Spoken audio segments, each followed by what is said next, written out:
Hi అండి అందరికీ. సగానికి శనగపిండి, వరిపిండి, టేస్ట్కి తగినంత సాల్ట్, కారం, వాము 4 స్పూన్లు, 50 గ్రాముల నెయ్యి కలుపుకొని అంతా కలిసిన తర్వాత వాటర్ పోసుకుంటూ కలుపుకోవాలి. అలా గిద్దలోంచి దిగేటట్టుగా ఆకుపొగడిలు ప్లేట్ పెట్టుకున్నాను. గిద్దలకు సరిపడా పిండి పెట్టుకోవాలి.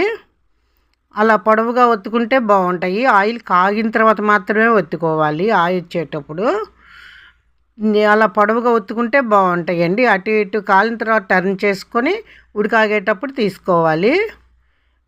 రౌండ్గా తిప్పుకునే కంటే అలా పొడవుగా ఒత్తుకుంటే బాగుంటాయి.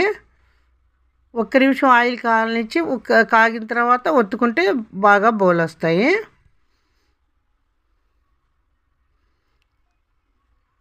ఉడికాగేటప్పుడు తీసేసుకోవాలండి. వీడియో నచ్చితే like, share, subscribe. Andhra kitchen నిర్మలనండి.